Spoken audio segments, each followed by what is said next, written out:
Thank you for joining us. I'm Greg Phillips with 𝐓𝐡𝐞 Communications.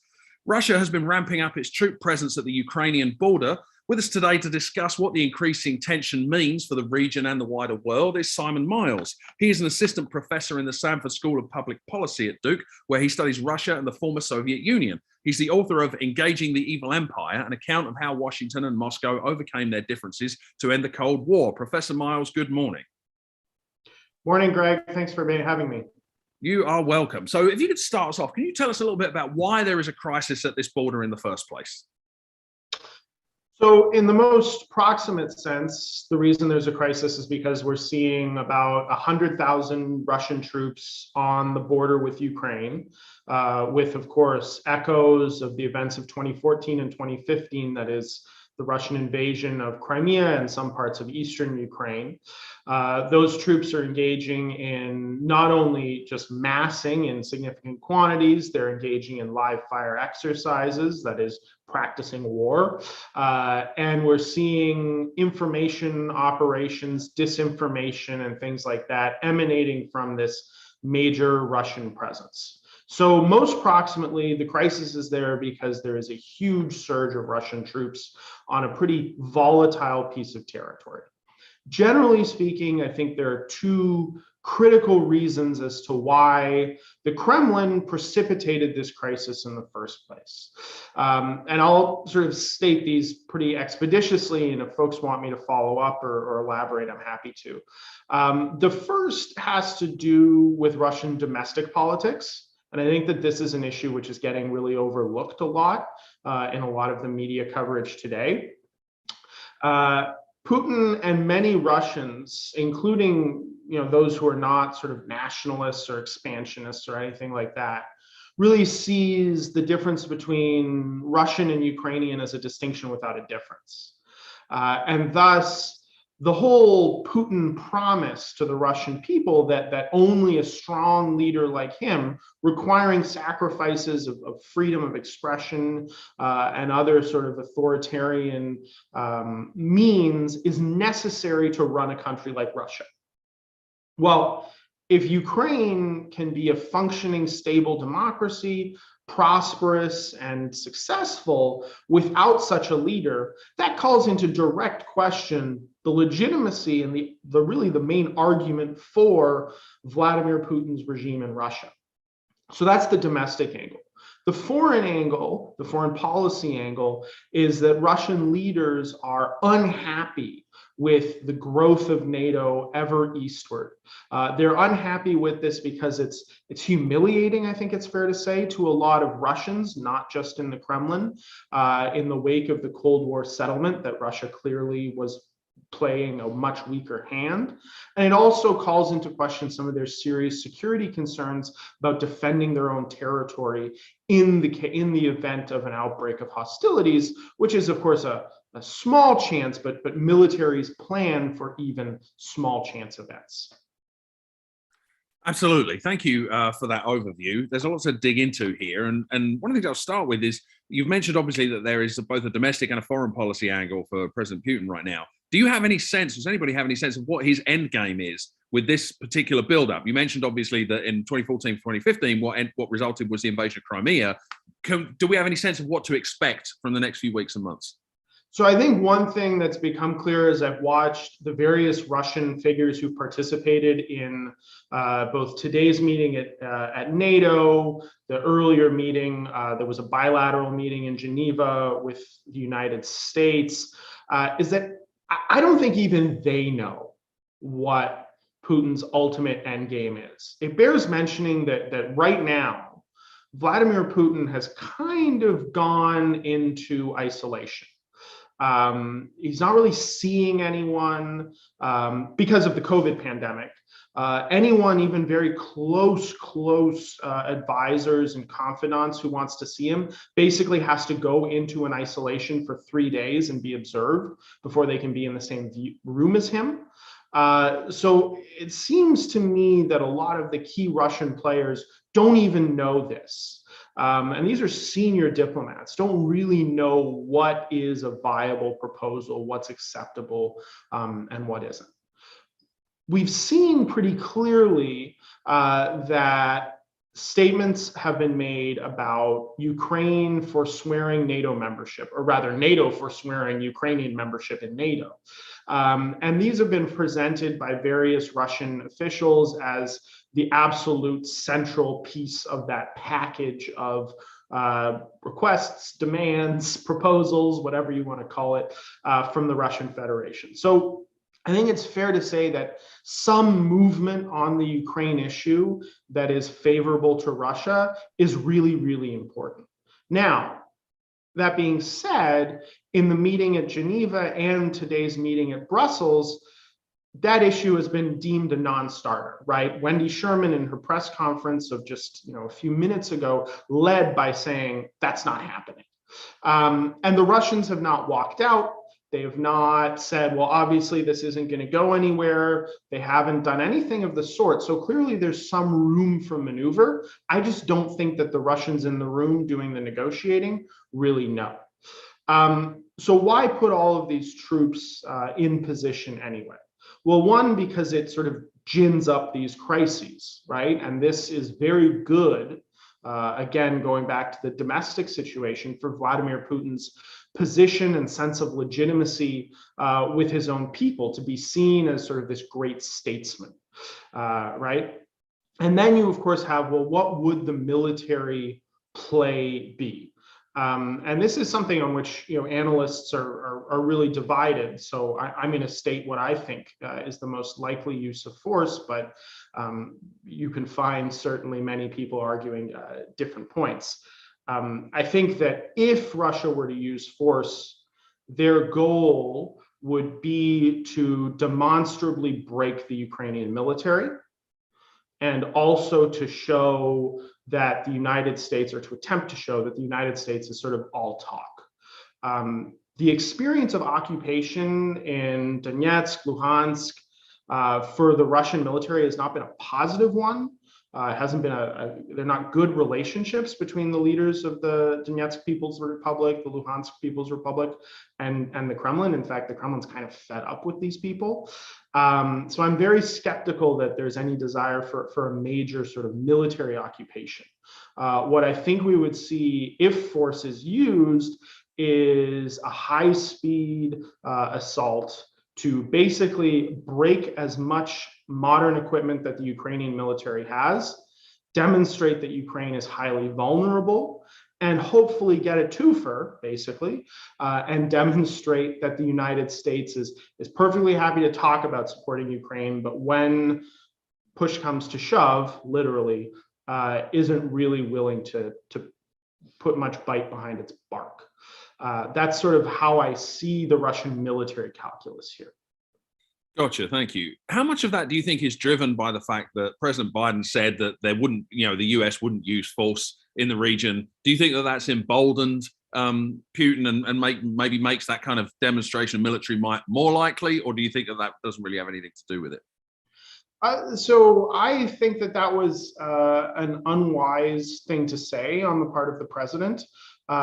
Simply because the Russians have very clearly not taken anything off the table. And so I'm not really sure why an American leader would do so preemptively and without any concessions.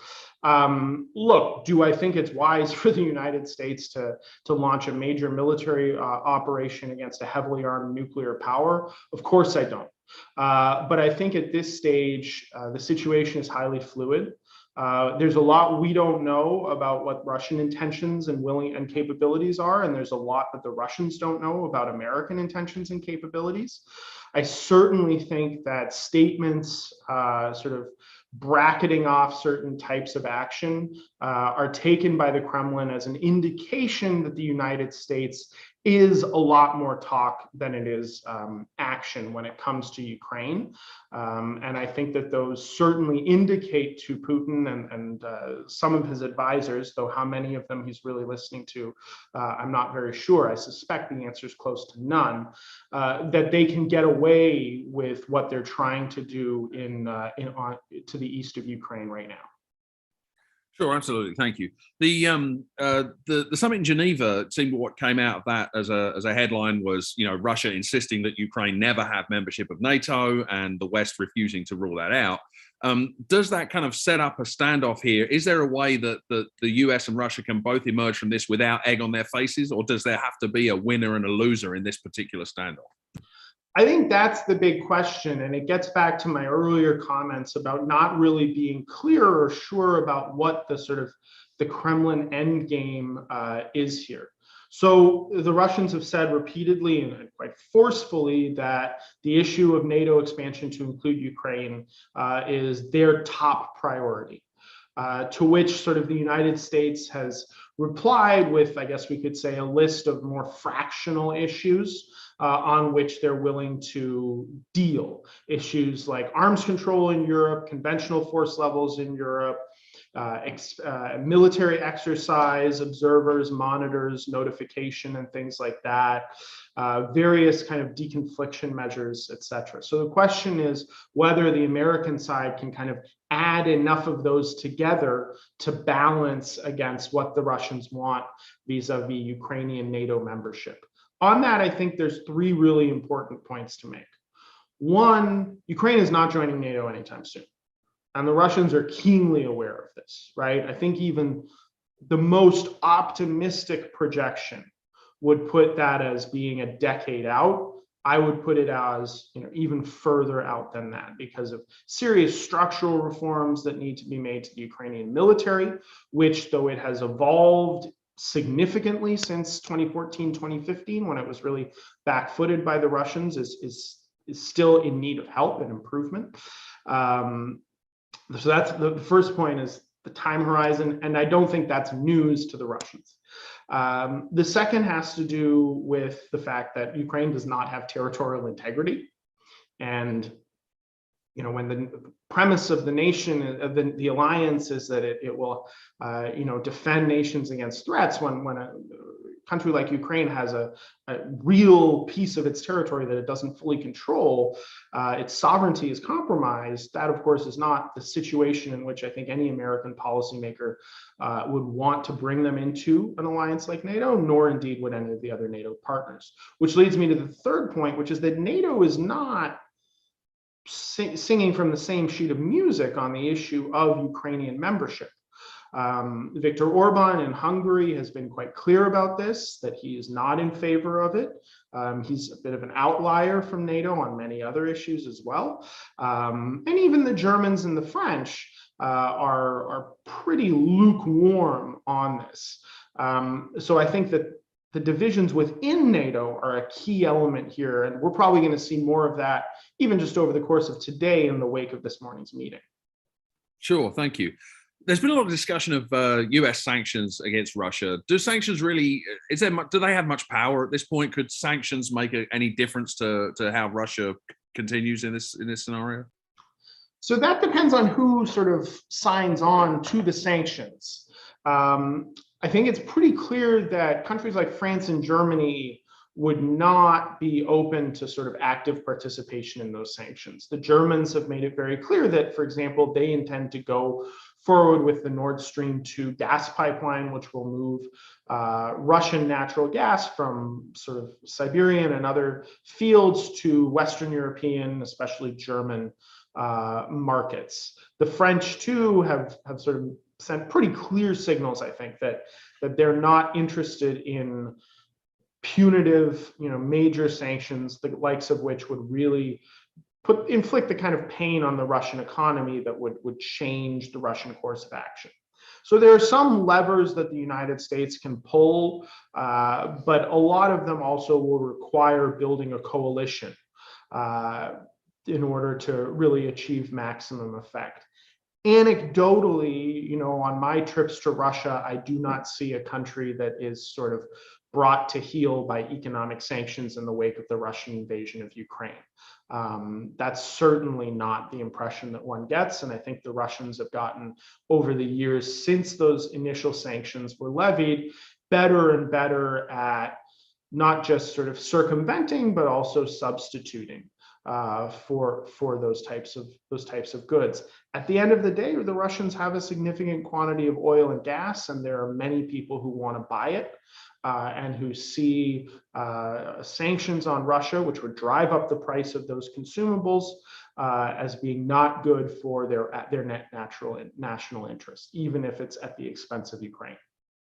Absolutely, and I'm glad you brought that up, because I wanted to ask, on the flip side of kind of sanctions from US or elsewhere, how much economic power does Russia have, with its ability to channel fuel and energy to the wider region?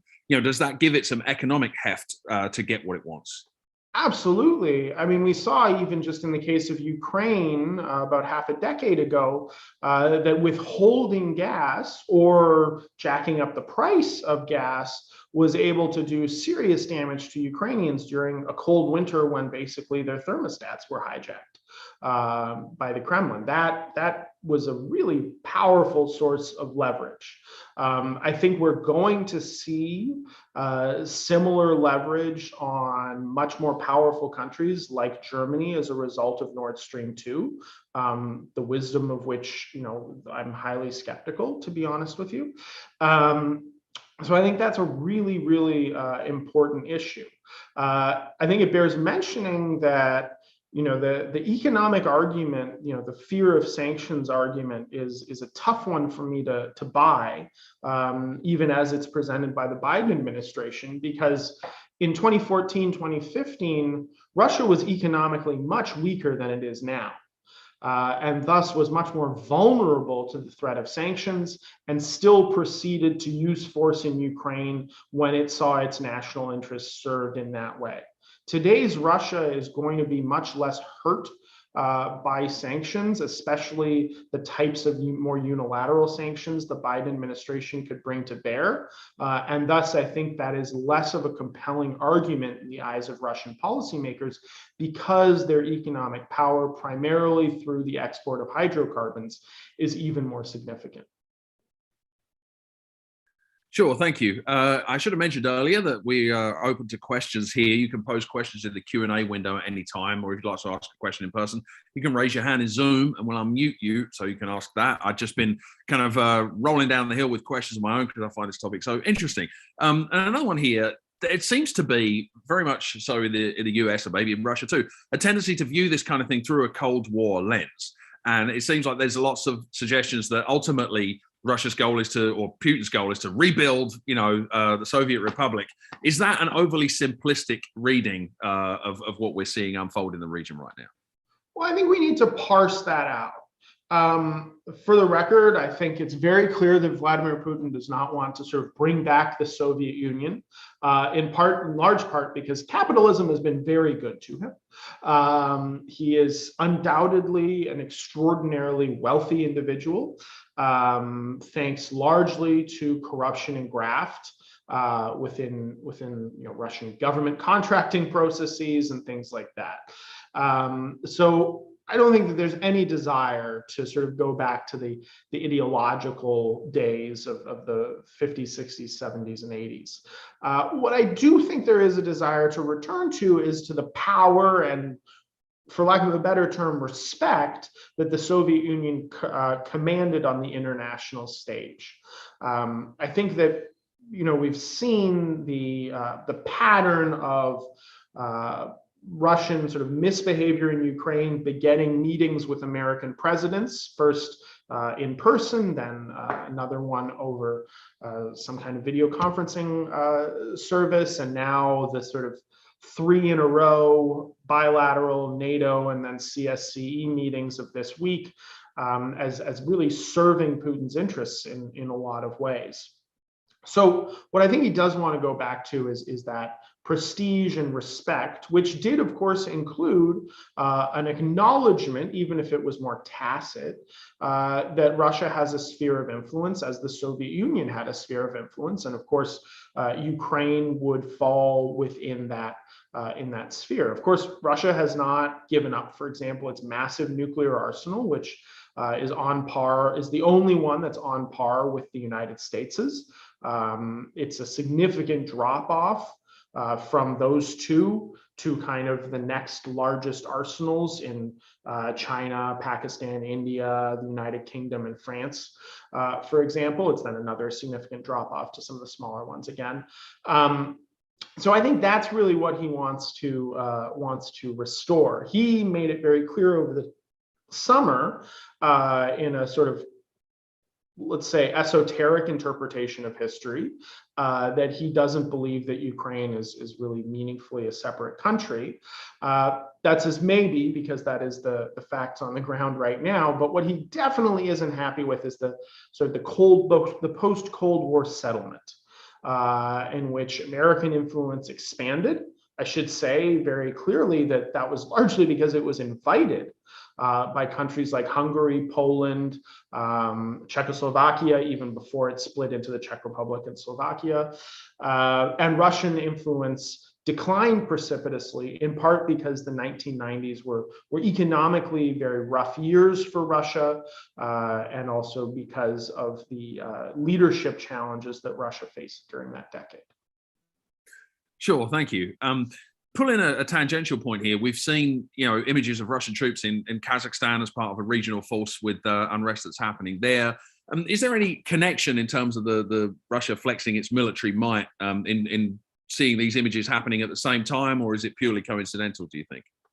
Well, I think that the episode in Kazakhstan, which had to do with the government's, lifting the cap on fuel prices, wasn't directly linked to this. That seems like it was a choice made by the government in Kazakhstan, which turned out not to have been a very wise one, though they now seem to have, at horrible, brutal cost, sort of put down the popular revolt, if you will, to that. But the very rapid Russian deployment of troops, I think, does speak directly to this issue in two key ways.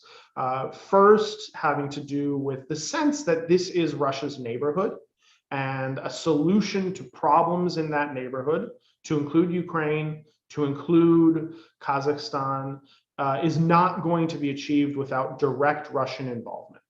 And certainly the Russians would much rather have the current leadership in Kazakhstan over any other sort of alternative to that. They still feel very burned by the so-called color revolutions, the Orange Revolution in Ukraine, the Rose Revolution in Georgia, feel that that was orchestrated, puppeted by the US government, and don't want any more of that.